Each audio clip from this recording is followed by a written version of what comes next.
Hello students, welcome to this channel. I'm your maths teacher. Today I'm class 9th maths chapter compound interest without using formula. Exercise 2A question 7 को यहाँ पे हम solve करेंगे.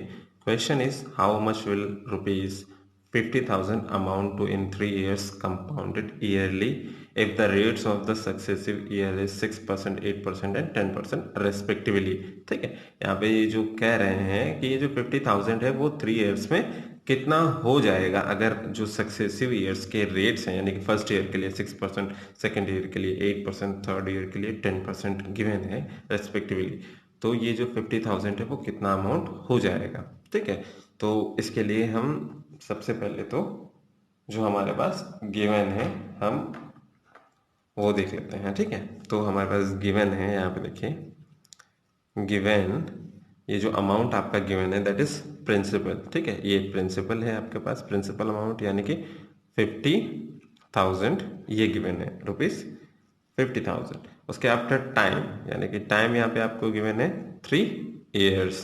Okay, and rate of interest ये different different years के लिए given है, तो यानी कि इसको हम R1 equals to 6% for the first year, R2 यानी कि सेकेंड ईयर के लिए 8% एंड R3 ये आपका थर्ड ईयर के लिए. बट यहाँ पे सक्सेसिव ईयर्स कह रहा है तो हमको टुगेदर ही इसको सॉल्व करना है. तो इसके लिए जो आपके पास अमाउंट का फॉर्मूला होता है, अमाउंट इक्वल्स टू होता है P in bracket 1 plus R1 upon 100, 1 plus R2 upon 100, 1 plus R3 upon 100.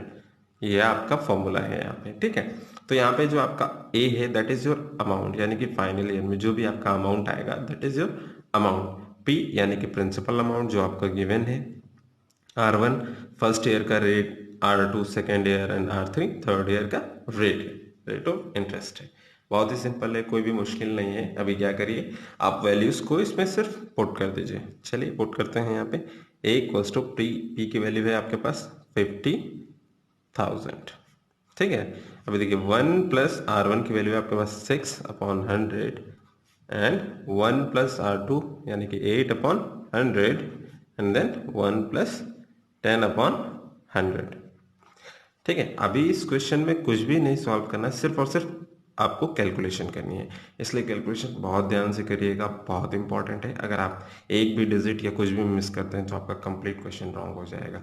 इसलिए कैलकुलेशन आपको बहुत ही ध्यान से करनी होगी. तो देखते हैं कैसे कैलकुलेशन करते हैं. यहाँ पे 50,000 एंड ब्रैकेट, यहाँ पे देखिए आप क्या करिए, 1 एलसीएम ले लीजिए, 1 एलसीएम ले लीजिए. लेट करके तीनों में ही हमने यहाँ पे एलसीएम ले लिया. 1 एंड 100 का एलसीएम 100 आएगा, तो 1 जब डिवाइड करेगा 100 को तो 100 बचेगा जो कि इस 1 को मल्टीप्लाई करेगा, यानी कि 1 इंटू 100 दैट इज 100. बीच में प्लस है तो प्लस का साइन, 100 जब इसको डिवाइड कर देगा तो 100 1 से 100 होता है, 1 आएगा जो कि 6 को मल्टीप्लाई करेगा, तो ये 6 ही रहेगा इनटू. एंड देखिए इन दोनों का एलसीएम भी आपका 100 आएगा. 1 डिवाइड करेगा 100 बचेगा जो इस 1 को मल्टीप्लाई करेगा, तो 100 1 100 प्लस है तो हम प्लस लेंगे, माइनस होता तो हम माइनस ले लेते हैं. अभी 100 इस 100 को क्या करेगा, डिवाइड करेगा, कैंसिल आउट. 1 टाइम में 1 8 को मल्टीप्लाई करेगा, तो 1 into 8 that is 1 into. Again देखिए यहाँ पे दोनों का एलसीएम 100 ही आएगा. 1 डिवाइड करेगा तो कैंसिल आउट, 100 बचेगा, 100 1 100 प्लस है तो हम प्लस ले लेंगे, 100 100 से कैंसिल आउट, 1 बचेगा जो 10 को मल्टीप्लाई करेगा, तो 10 1 10 ही होता है. नाउ 50,000 इन ब्रैकेट, यहाँ पे देखिए 100 है आपके पास, 100 प्लस 10 दैट इज 106 मल्टीप्लाइड. यहाँ पे देखिए 100 plus 8 108 multiplied. 100 plus 10 that is 110. Okay, यहाँ पे देखिए आपके पास 2 0 एंड 2 0 यानी कि 4 0 हैं, तो ये 2 0 एंड 2 0 4 0 इस 100 के 2 0 2 0 दोनों ही 100 के जीरो से क्या हो जाएंगे, हम कैंसिल कर देंगे. अभी देखिए आपका रिमेनिंग आपके पास क्या बचा हुआ है, यहाँ से 5 बचा हुआ है, मल्टीप्लाइड यहाँ से एक 106 इंटू यहाँ से 108 आपके पास है, एंड यहाँ से आपके पास है 110 अपॉन 100. ठीक है। अभी देखिए ये 0 और ये 0 भी क्या हो रहा है, कैंसिल हो रहा है, तो इसको भी हम कैंसिल कर देंगे। बहुत ही ध्यान से आपको कैलकुलेशन करनी है ताकि कहीं भी कुछ भी मिस ना हो। ठीक है, यहाँ से 5 इंटू 106 यहाँ से बचेगा आपका, मल्टीप्लाइड 108 मल्टीप्लाइड 11 अपॉन 10। ठीक है, अभी देखिए ये 5 से कैंसिल हो सकता है, 5 टू से कितना होता है, 10 होता है। ठीक है, तो यहाँ देखिए 5 1 5, 5 टू 10, राइट। नेक्स्ट लाइन में हम इसे नोट डाउन करेंगे, 106 मल्टीप्लाइड 108 मल्टीप्लाइड 11 अपॉन 2। ठीक है, अभी 2 से देखिए ये आपका कैंसिल आउट हो सकता है। सो 2 1 ज़ा 2, यहाँ पे देखिए 2 5 ज़ा 10 एंड 2 3 ज़ा 6, यही होता है बच्चों, राइट। तो अभी आपके पास जो फाइनल वैल्यूज आ गई हैं वो आ गई हैं 53 मल्टीप्लाइड 108 मल्टीप्लाइड 11। ठीक है, तो ये जो वैल्यूज आपके पास आ गई हैं, आप इनको चाहे तो मल्टीप्लाई कर लीजिए या डायरेक्टली मल्टीप्लाई भी कर सकते हैं, कोई प्रॉब्लम नहीं है, आप जैसे भी करना चाहें। तो मैंने इन दोनों का मल्टीप्लाई ऑलरेडी कर रखा है, जो कि होता है 62,964 रुपीज़। ठीक है, ये जो अमाउंट है दैट इज 62,964 रुपीज़। ठीक है, इन तीनों का जब आप आपस में मल्टीप्लाई करेंगे तो आपका ये जो अमाउंट है वो 62,964 रुपीज़ आएगा। ठीक है बच्चों, यहाँ पे आपको ध्यान रखना है कि जो आपकी कैलकुलेशन है वो कहीं भी थोड़ी सी भी मिस नहीं होनी चाहिए, क्योंकि अगर मिस हो गई तो आंसर नहीं आएगा, और आंसर नहीं आएगा तो आपको पता है आपको एग्जामिनर मार्क्स नहीं देगा। ठीक है, तो आई होप आपको ये क्वेश्चन नंबर 7 बहुत ही अच्छे से समझ में आया होगा। फिर भी अगर आपको कोई भी डाउट है देन आप कमेंट बॉक्स में कमेंट कर सकते हैं, मैं आपको समझा दूंगा अगेन, बट मैं वन टाइम इसे अगेन समझा देता हूँ। ठीक है, क्वेश्चन को, ताकि आपको बहुत ही अच्छे से ये क्लियरली समझ में आ जाए। तो यहाँ पे क्वेश्चन था, how much will ₹50,000 amount to in 3 years compounded yearly.